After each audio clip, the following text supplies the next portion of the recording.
amado grupo de nuestro Instituto Bíblico, agradecemos al Señor por compartir la hora 2 de la materia de libros poéticos.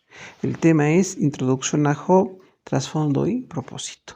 En esta ocasión tenemos una breve tarea que es realice una lista sobre las lecciones en el libro de Job.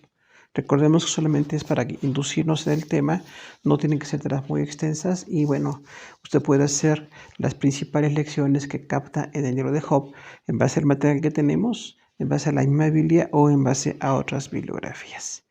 Vamos a hablar pues entonces de todo este bosquejo general del libro que es extenso, el libro de Job. El tema general es ¿por qué sufre el justo? Ya decíamos, es un tema muy controversial porque nosotros como personas que estamos en justicia con Dios a veces tenemos la idea de que no vamos a tener mucha aflicción, pero realmente tenemos las mismas aflicciones, nada más que la perspectiva tiene que ser que glorifiquemos al Señor. La fecha es incierta, posiblemente en el periodo patriarcal en el 2000 a.C. Recordamos que en el libro nunca se menciona ni a Moisés, no se menciona la ley, ni a Abraham, ni a ninguno de los patriarcas de los judíos, y entonces por eso nos damos cuenta que era pues paralelo en el tiempo, no era posterior a la ley, sino anterior a la ley. En el bosquejo tenemos algunos puntos principales. El punto 1 es prólogo en prosa, la crisis, 1:1 al 2:13. Y inciso A dice, Job, hombre recto y temeroso de Dios. B, conversación entre el Señor y Satanás y calamidades subsiguientes de Job. Y la visita de los 3 amigos de Job. Recordamos que es el planteamiento general del libro de un hombre que estaba bien delante de Dios, que hacía sacrificios por sus hijos, que estaba pues preocupado porque su familia estuviera en las cosas de Dios, y era un hombre que temía a Dios, tenía una gran reverencia por Dios, pero viene entonces esas calamidades. Vemos aquí esta participación de Satanás como parte de quien incita a Dios para decirle, bueno, Job te teme porque le has dado todo. Lo ha rodeado de bendiciones, pero si tú me permites que pierda sus cosas, verás siendo blasfema contra ti. Y posteriormente también, aún con la enfermedad física, Satanás dice lo mismo. Dice en ese caso, bueno, si le permites que le haga daño a su cuerpo, él, carne por carne, dice la frase, va a blasfemar contra ti. Pero Job, ni por todas las pérdidas que tuvo, ni por la enfermedad tan grave que tuvo, de tanta aflicción, tanto dolor, nunca estuvo blasfemando contra Dios. Es interesante que aquí a Satanás se le aparece, dice, llegaron los hijos de Dios y entre ellos Satanás. Es la única ocasión en que a los ángeles se les llama hijos de Dios. El resto de las ocasiones, siempre los hijos de Dios somos personas. En el Antiguo Testamento Israel, en el Nuevo Testamento la Iglesia. Porque algunos por ahí confunden que si hubo hijos de Dios como ángeles que tuvieron relaciones sexuales con mujeres y de ahí vienen los gigantes. Dice estoy en Génesis, no confunden en Génesis, es una gran confusión doctrinal. Realmente esta vez se llama así porque bueno, es un estilo literario pues un poquito simbólico, pero y no son los ángeles hijos de Dios en otra ocasión o en otro contexto. Punto 2. Los diálogos entre Job y sus amigos en busca de respuestas intelectuales. 3:1 al 31:40. Inciso A. Primer ciclo de diálogos, la justicia de Dios. Número 1. Job lamenta el día de su nacimiento. 2. Respuesta de Elifaz. 3. Contrarréplica de Job. 4. Respuesta de Bildad. Contrarréplica de Job. 6. Respuesta de Zofar y contrarréplica de Job. Recordamos que como es una poesía muy exacta, muy precisa, muy judía, está hablando de diálogos, así como de que Job dice algo y sus amigos están pues contraviniendo lo que él dice. Ahora, este primer círculo habla de la justicia de Dios. Es muy importante que notemos nosotros que tanto Job como sus amigos tienen un alto concepto de la justicia de Dios. Dios es perfectamente justo. Él no va a hacer algo que esté mal. Pero en el caso de Job, se siente muy decepcionado porque él piensa que por ser un hombre justo no podía sufrir tantas calamidades. Y esta es prácticamente, digamos, una de las temáticas principales del libro. Una persona muy entregada, muy consagrada, de gran testimonio, también puede sufrir grandes calamidades. Pero Job, en este punto, no está en ningún punto blasfemando contra Dios. Inciso B, tenemos segundo ciclo de discursos, la suerte del malvado, del 15:1 al 21:34. Número 1, respuesta de Elifaz. 2, contrarréplica de Job. 3, respuesta de Bildad. 4, contrarréplica de Job. 5, respuesta de Zofar. Y 6, contrarréplica de Job. Recordamos que los 3 amigos de Job que más bien eran mayores que él, porque Job dice son como de la edad de mis padres y los ancianos tendrán sabiduría y los ancianos tienen una forma distinta de ver las cosas. En el primer ciclo en que se habla de la justicia de Dios, se habla perfectamente de que Dios es justo. Pero en este segundo ciclo, esta suerte de malvado nos habla de una acusación de los amigos de Job de que había algo malo en su vida, que había un grave pecado por lo cual Dios le estaba castigando. Y esta es una de las grandes mentiras que puede haber, porque ciertamente nuestro pecado trae castigo, o Dios castiga el pecado, pero no siempre quienes son justos sufren porque hayan pecado en alguna forma, sino que en muchas ocasiones son circunstancias de la vida, son circunstancias, o incluso en este caso la ocasión de Satanás, que no siempre es Satanás. En esta ocasión es parte, y como parte del contexto temático, no puede ser un enemigo que nos trata de atacar. Pero no siempre es por el diablo, ni siempre es porque estemos en pecado, sino que en muchas ocasiones hay otros factores por los cuales podemos tener sufrimiento. Pero aquí tanto Job como sus amigos hablan de que los malvados van a tener consecuencias. Y esto es muy importante también en el contexto del libro, porque no las personas que están lejos de Dios, que andan en maldad, van a quedar impunes. Finalmente, Dios les va a castigar, pero es muy interesante notar que a veces en la vida terrenal, estas personas malvadas no están siendo castigadas. Son malvados, son terribles y de todas maneras parece que prosperan, parece que están fuertes y sin embargo el propósito de Dios no es ni la fortaleza ni la riqueza, es la santidad. Para nosotros tenemos que ver entonces que Dios quiere que le busquemos y que estemos en santidad. Y entonces seguimos con el bosquejo del libro. Tercer ciclo de diálogos, la pecaminosidad de Job, 22:1 al 31:40. Número 1, la respuesta de Elifaz. 2, contrarréplica de Job. 3, respuesta de Bildad. Y 4, contrarréplica de Job. Y 5, compendio final de Job sobre su posición fundamental. Entonces, ya en este tercer ciclo de diálogos avanza la acusación contra Job de que es un hombre pecador. Le dicen, tú tienes una gran pecaminosidad, algo está mal en ti, por lo cual Dios permite que tengas este sufrimiento.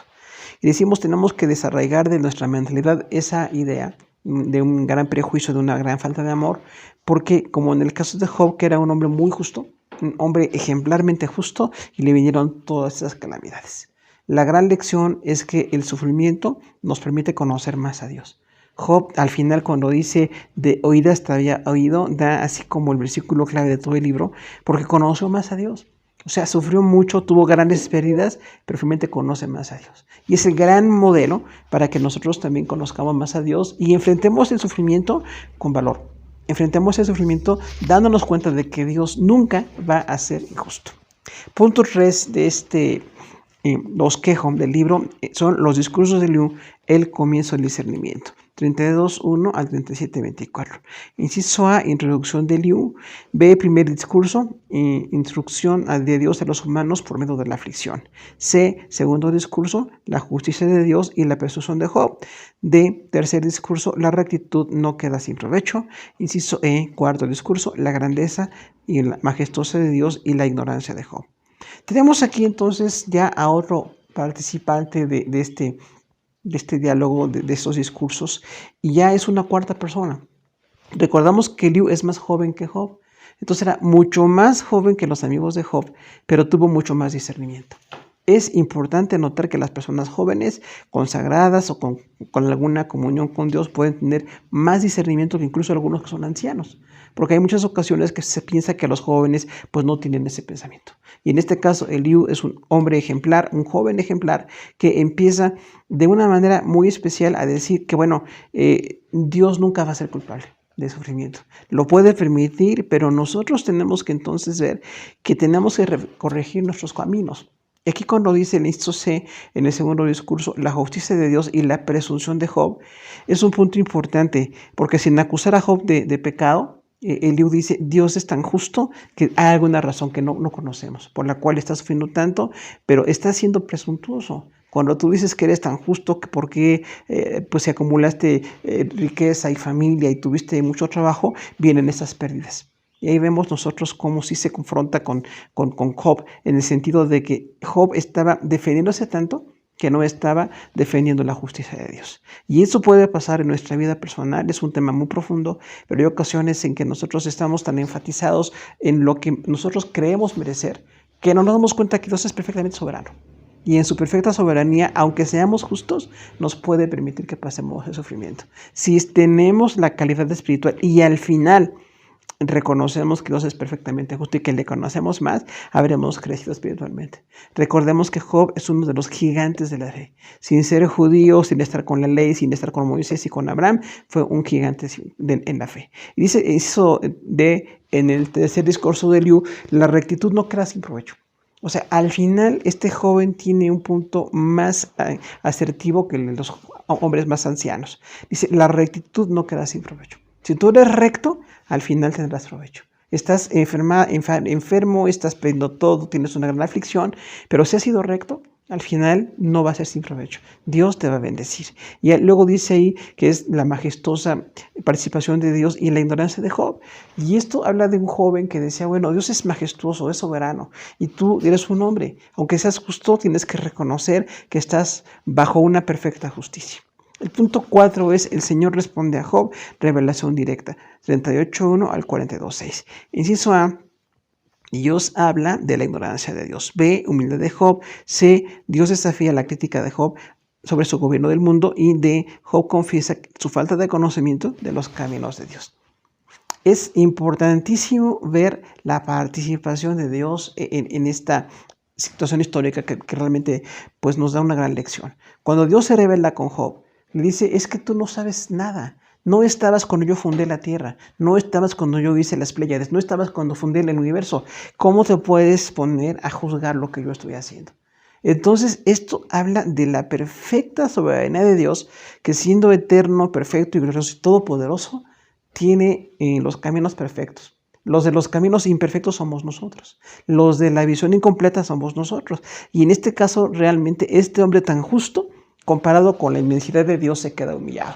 Y dice Job, finalmente no tengo nada que decir. Si tú lo creaste todo y eres eterno y has hecho cosas preciosas en lo que es el universo, seguramente al permitir que yo sufra, tienes un propósito más allá. Y esta es la gran lección.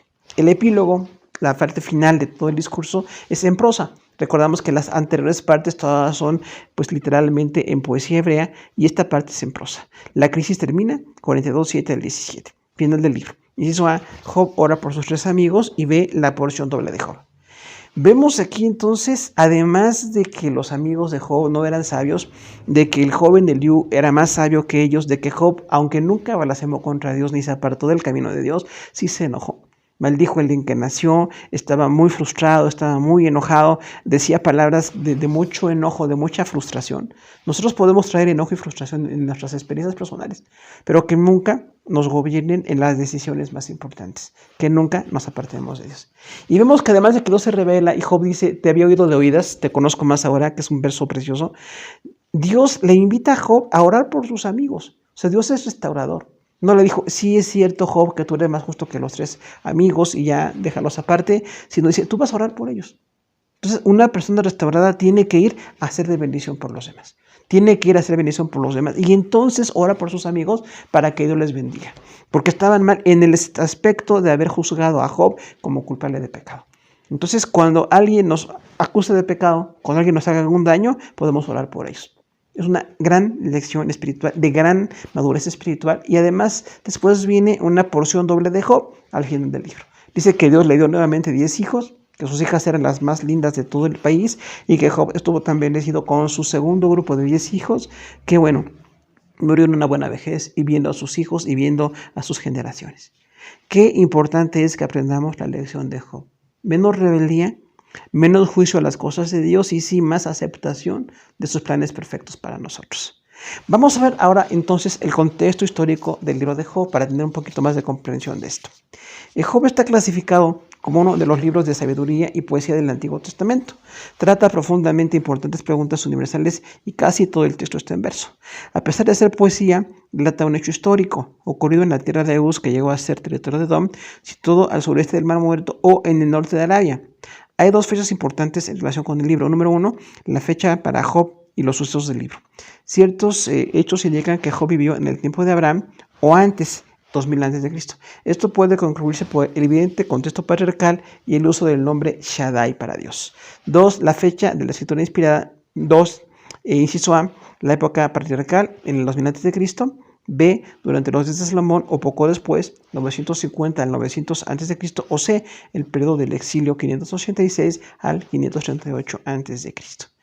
En este contexto histórico nos damos cuenta entonces de que Job, sin tener la ley de Moisés, sin tener los mandamientos tan precisos y tan preciosos de la ley de Moisés, era un hombre justo.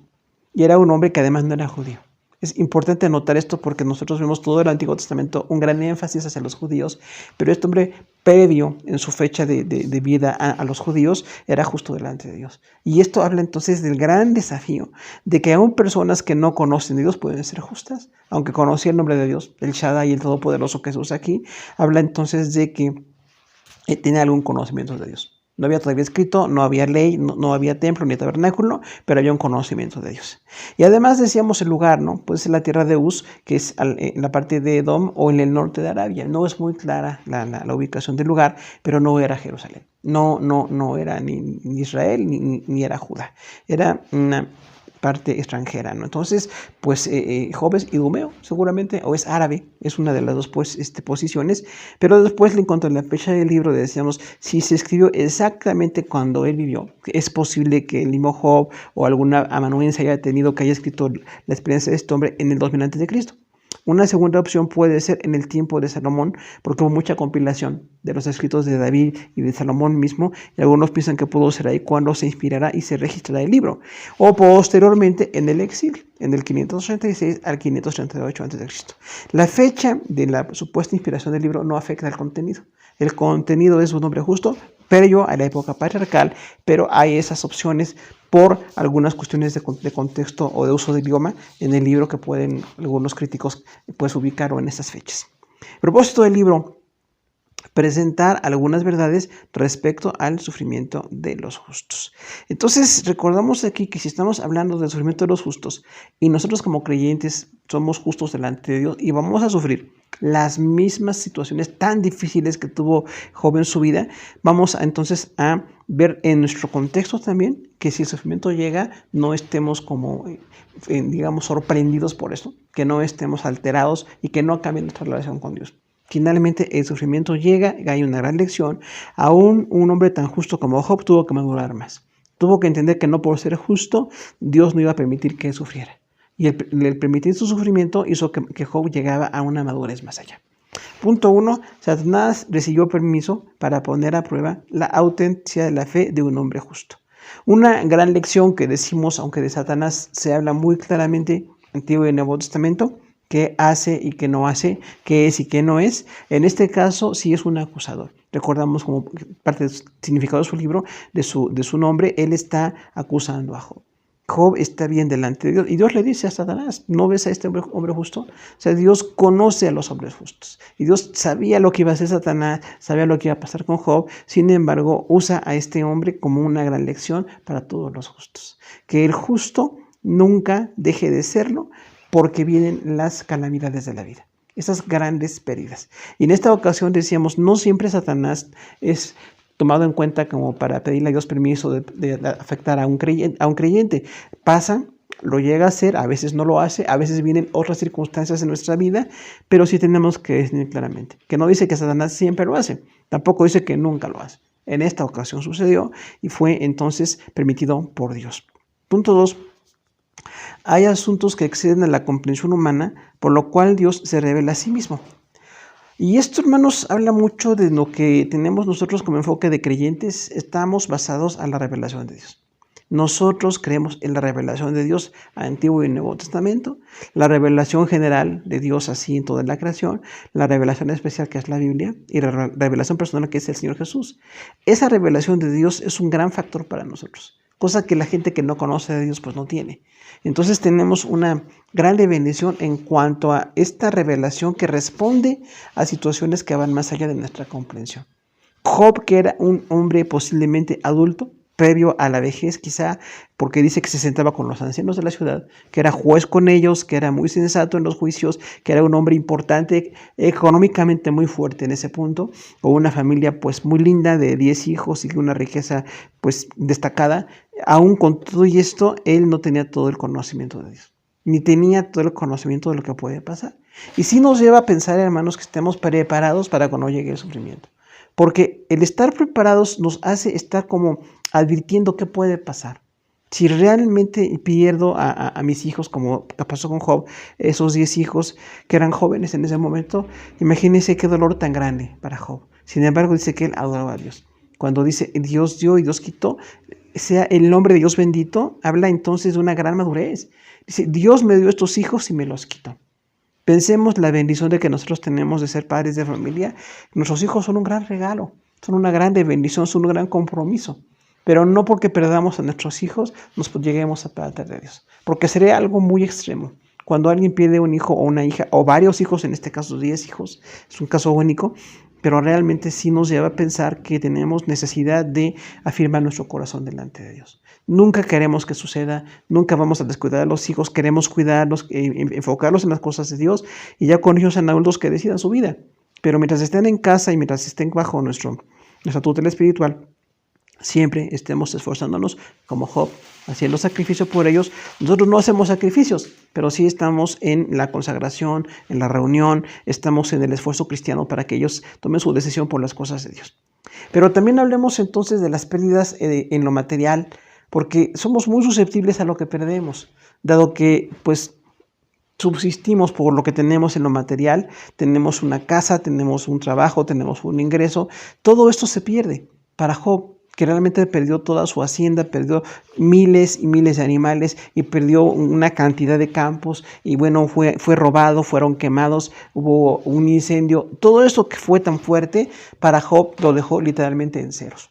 Y sin embargo, de estar en la riqueza, él aprendió a estar en la pobreza. Entonces nosotros también como creyentes somos llamados en esta lección espiritual para que no dependamos de la abundancia ni de la escasez. Que la abundancia no nos haga más consagrados y que la escasez no nos haga menos consagrados. Tengamos más o tengamos menos, hay que trabajar, hay que administrar, hay que dedicarle las cosas a Dios y hacer lo que es justo. Pero tengamos más o tengamos menos, que no por esto nos apartemos de las cosas de Dios. Porque pasa mucho en personas que quieren seguir a Dios, pero viene una pérdida económica, viene una pérdida de trabajo, una pérdida de su fuente de ingreso, y entonces ya no queremos seguir al Señor. Dice ahí claramente que Job bendijo a Dios también. Aunque perdió todo, perdió campos, perdió animales, perdió sirvientes incluso, dice, entonces él de todos modos alabó al Señor. Qué gran lección para nosotros también en esto, que no nos apartemos de Dios por el tener más o por el tener menos. Y que también tener más no nos hace más consagrados. Y que tener menos no nos hace menos consagrados. Realmente tener más o menos depende mucho de muchos factores y en los cuales tenemos que trabajar, tenemos que ser responsables, pero que no nos determinen en cuanto a ser mejores o peores creyentes. Con más o con menos tenemos que seguir siendo creyentes excelentes. Y la tercera prueba de Job, que es la enfermedad, que dice que tenía una sarna maligna desde la cabeza hasta los pies, o sea, todo su cuerpo lleno de llagas.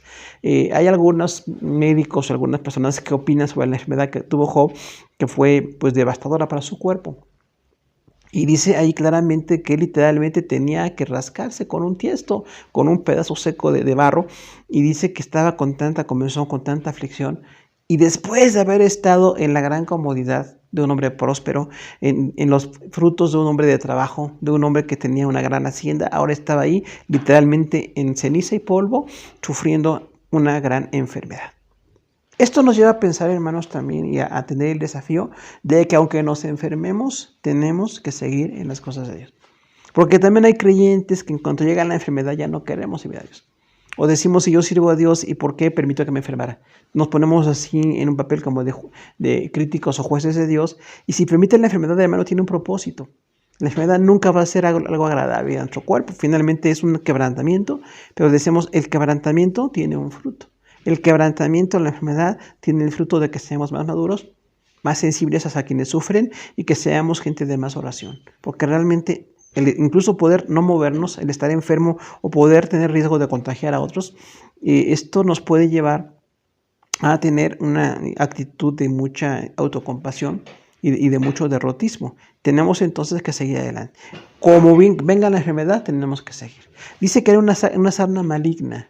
Entonces no tenemos una definición exacta de qué era, pero era tan fuerte el dolor, tan fuerte la infección, tan fuerte el daño en su cuerpo, en toda la piel, que tenía esas llagas muy, muy grandes. Además de esto, pues la estética, ¿no? Hay personas que cualquier enfermedad no se quieren que nadie los vea.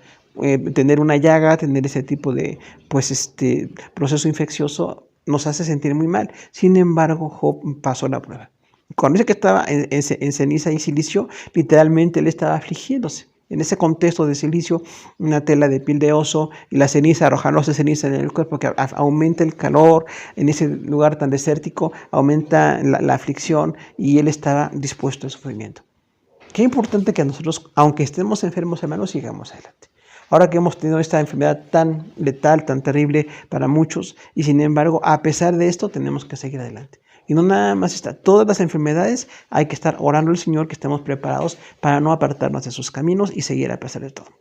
3. El verdadero fundamento de la fe no son las bendiciones de Dios, las circunstancias personales ni las respuestas intelectuales, sino la autorrevelación de Dios. Entonces, el fundamento de la fe, ¿en qué nos basamos en la fe? No son las bendiciones de Dios.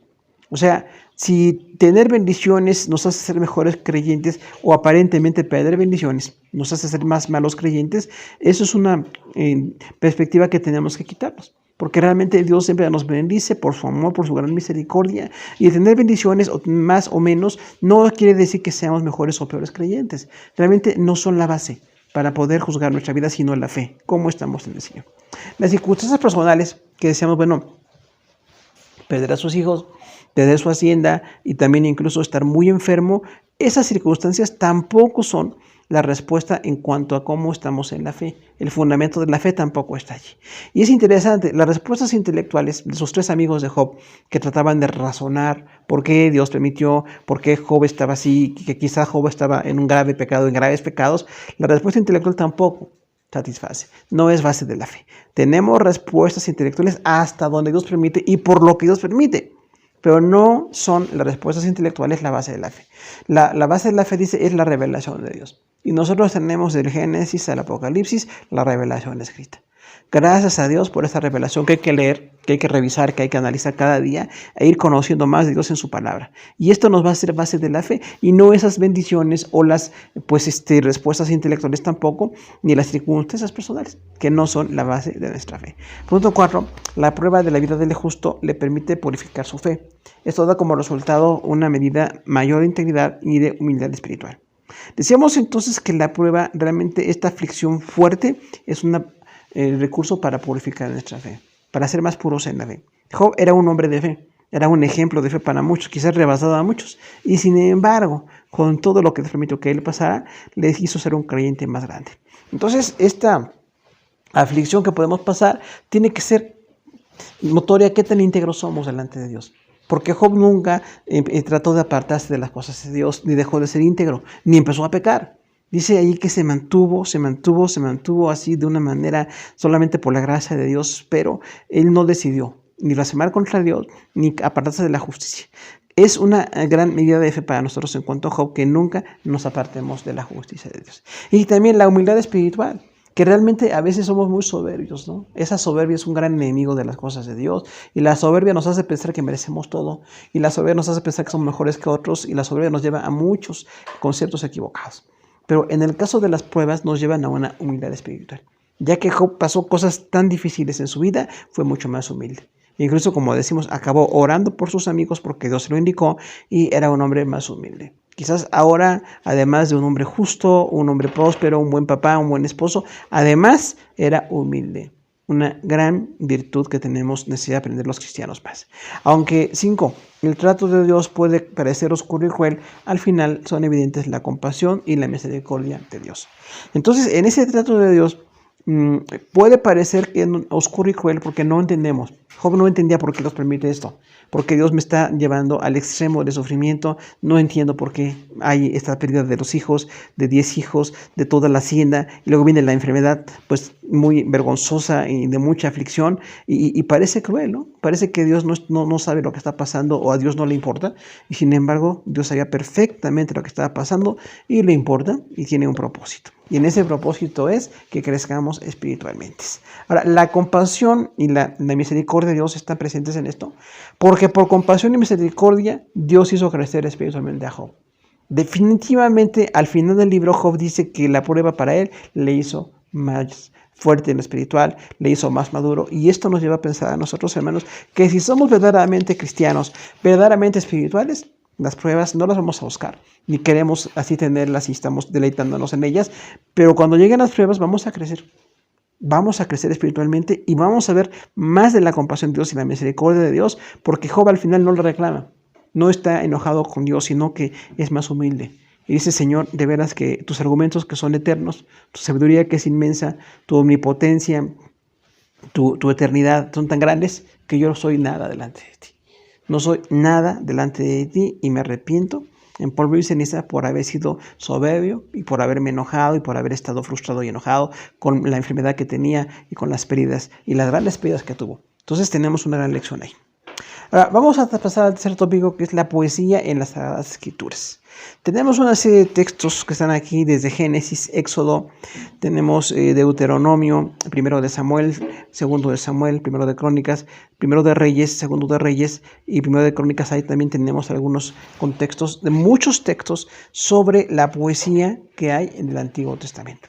Tenemos ahí por inciso A, Adán, B, Dios, C, Noé, D, la profecía sobre Rebeca, la bendición de Isaac y Jacob, F, Jacob bendice a José, G, Jacob profetizó sobre sus hijos, H, el cántico de Moisés y María, I, profecía de Balaam, J, el canto final de Moisés, K, el canto de Débora, L, el acertijo de Sansón y la respuesta, M, el canto de Ana, N, el poema de Samuel, O, la elegía de David y Jonatán, la elegía de David por Saúl y Jonatán, y P, el poema de Salomón, y Q, la profecía de Isaías. O sea, son exactamente los casos que corresponden a todos los versículos del Génesis a primero de Crónicas que tratamos ahí sobre gente que hizo poesía y personas. El primero que es una poesía es Adán.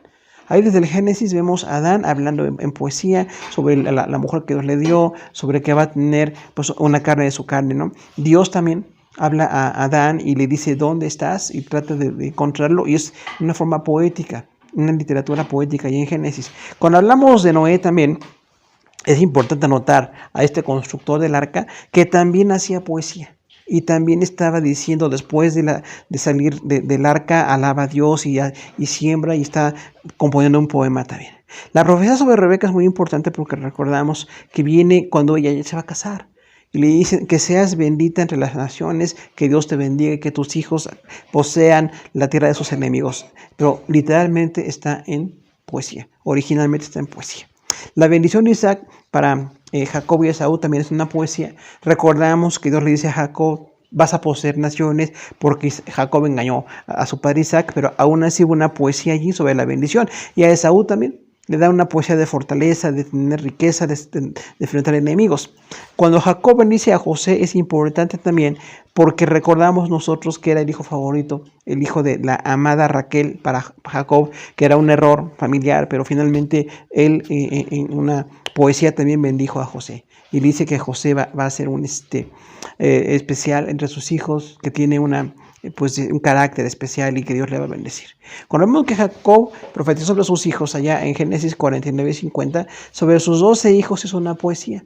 Y originalmente no se ve porque parece en prosa en nuestro español, pero originalmente esas poesías, esas profecías sobre sus hijos fueron en poesía.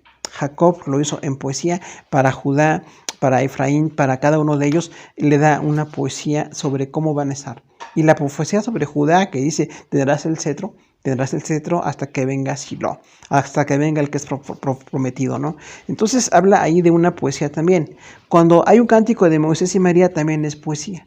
Aunque Moisés escribe mucho en prosa todas las leyes y mandamientos, cuando hace un cántico Moisés es poesía hebrea. Es una terminación, una repetición, una forma de escritura totalmente judía. Y también el cántico de María, que bendice a Dios y que dice que con banderos y alabanzas delante de Dios porque el libro de Egipto, lo hace de manera profética.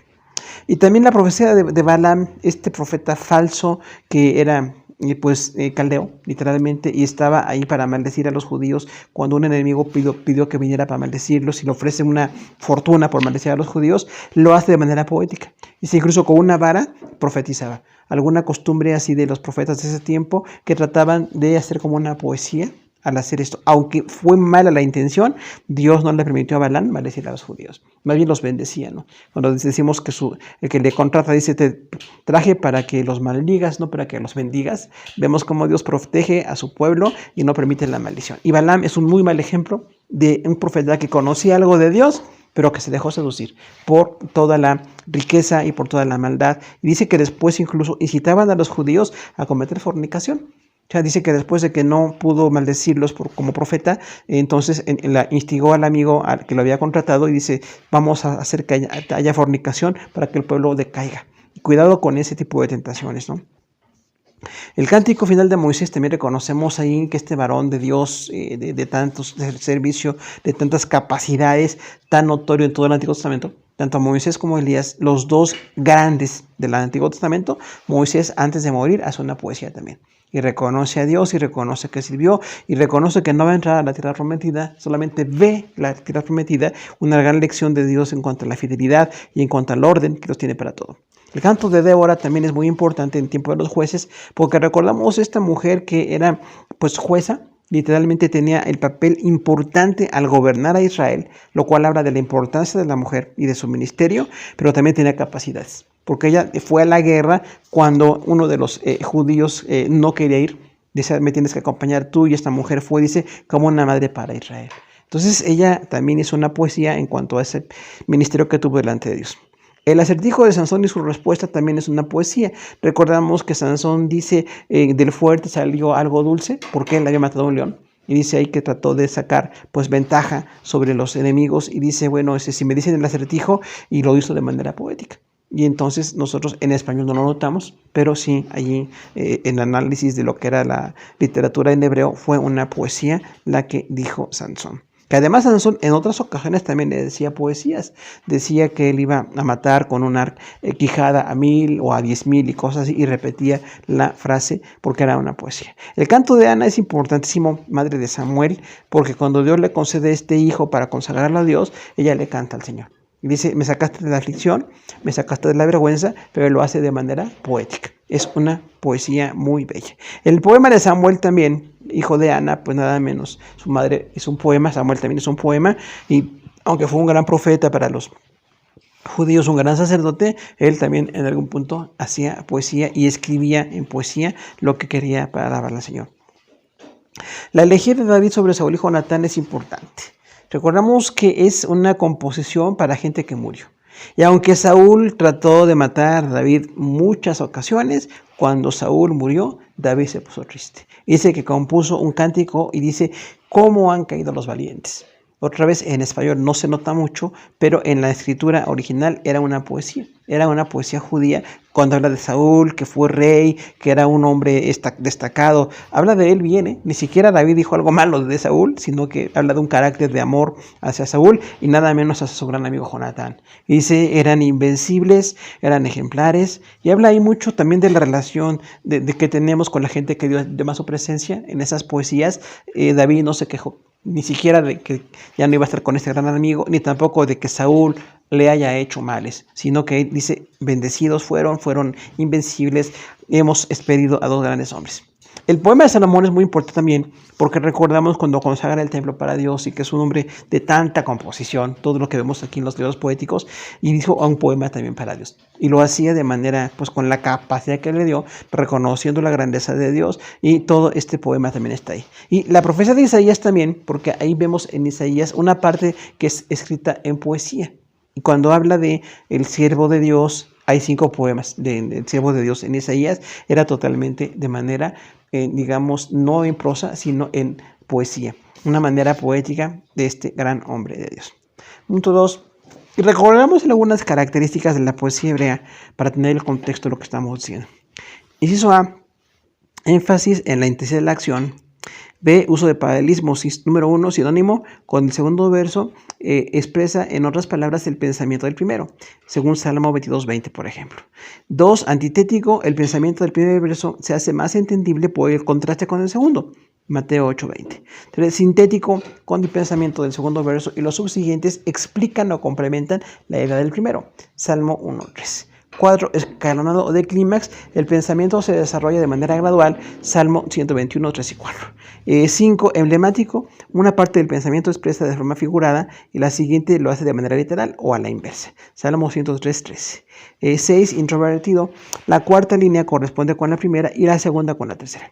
Son 6 casos de paralelismo. Recordemos que nosotros en la poesía occidental, vemos la rítmica, la métrica, vemos la composición, la belleza, las terminaciones que son muy parecidas y que pues habla mucho de una genialidad de tratar de hacer así esas partes que riman, esas partes bellas que riman. Para nosotros en Occidente es la poesía. Pero en el caso de la cultura hebrea era muy importante el paralelismo, o sea, repetir la misma idea de 6 formas distintas.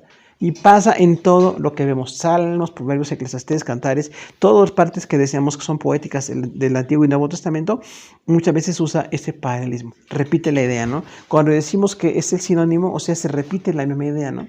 Los cielos cuentan la gloria de Dios y el firmamento anuncia la obra de sus manos. O sea, es una forma exactamente igual de decir lo que es una idea de alabanza al Señor. El antitético habla de algo que se opone.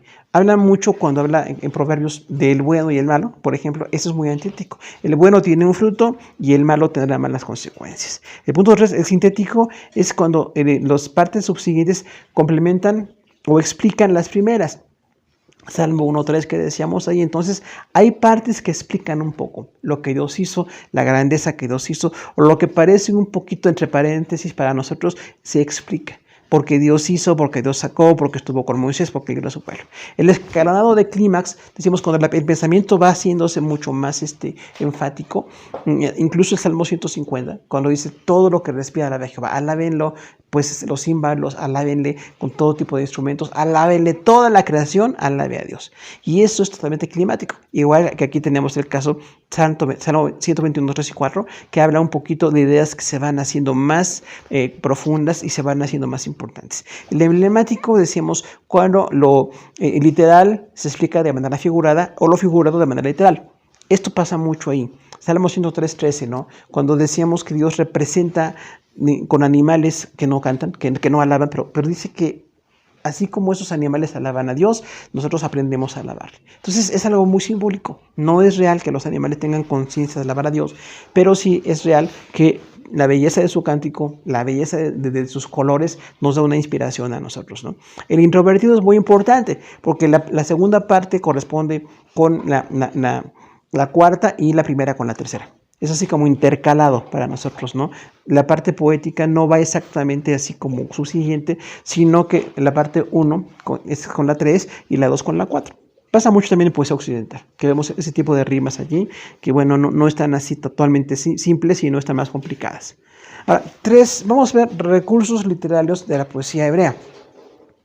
Dice, inciso A, uso de estrofo acróstico. El primer caso es observado en Salmos 42 y 43, mientras el segundo es evidente en el Salmo 119. Otros casos de acróstico se encuentran en el Salmo 37, en el capítulo 3 de Lamentaciones. B, poema lírico, los cantos que se acompañaban con lira o con arpa. C, poesía didáctica, su propósito era enseñar. D, poesía dramática, hay elementos de dramatismo en Job y Cantares. Y E, poesía elegíaca. Expresa el lamento por los muertos, decíamos lo que es una elegía. David lo usó en la muerte de Jonadab y también por Abner, de general del ejército de Salomón, que bueno, fue asesinado por Joab, general de David, y ahí David compuso un poema de reconocimiento a personas que están muertas. Entonces recordamos aquí que también en la literatura hebrea hay una estrofa o acróstico.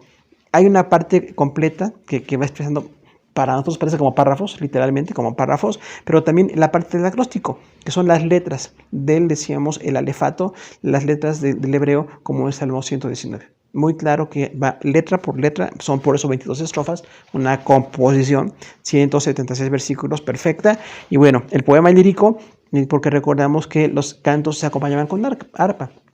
Entonces eran poemas que estaban hechos para tocarse para decirse o expresarse con instrumentos de cuerdas. Y esto era importante también. La poesía puede ser didáctica, dramática o elegíaca. Ya decíamos en estos casos que en Salmos y segundo de Samuel. 4, finalmente, cualidades únicas en la poesía hebrea. Inciso A, su enseñanza principal sobre Dios y su ética, que la prueba. Salmos 53.1 y Proverbios 1.7. B, estilo, la forma más sencilla sobre los proverbios, el hebreo mashal, dicho popular o máxima. C, el papel de los sabios, personas como Moisés o Samuel fueron escritores y ejemplos de ministerios. Éxodo 31, 1 al 6, segundo de Samuel 16, 23. Salomón sobrepasó a sus contemporáneos, primero de Reyes 4, 29 al 34. D, se dirige a los hombres en general, Proverbios 8, 14 al 16, y E, enseña que el sistema sacrificial del Antiguo Testamento no era suficiente para cambiar el corazón de las personas. Job 10, 22, 17, 13, Eclesiastes 9, 5 e Isaías 14, 9. Entonces decíamos, son características de la poesía hebrea, hablan mucho de estar centrada en Dios. La poesía hebrea habla de Dios como el centro, no es el hombre, ni el matrimonio, ni la familia, ni otros, es Dios. Si Dios es el centro, todo lo demás tiene el lugar más adecuado que debe tenerse, ¿no? Recuerdos, el estilo es sencillo. En este caso, tanto Salmos como Proverbios eran composiciones muy, muy sencillas que van dando pues una enseñanza importante o espiritual detrás. El papel de los sabios, decíamos ahí, como hablamos de gente como Moisés o Samuel, grandes hombres, Salomón también, grandes escritores que dejaron grandes lecciones, y para los judíos era importante recordar y estar pues meditando en lo que estos hombres grandes de Dios habían hecho. Y también dice que Dios se dirige a los hombres en general, porque Proverbios, por ejemplo, habla mucho de que Dios llama a la humanidad a tener una relación con Él. Y también habla que el sistema sacrificial no era suficiente. O sea, esta poesía dice, sí, hay sacrificios, hay algunas sacrificios que hacemos los judíos, pero no es suficiente. El corazón del hombre cambia hasta que Dios entra realmente en su vida. Hermanos, pues terminamos esta hora 2 de nuestro curso. Les enviamos un abrazo a todos y seguimos a sus órdenes. Muchas gracias por su atención.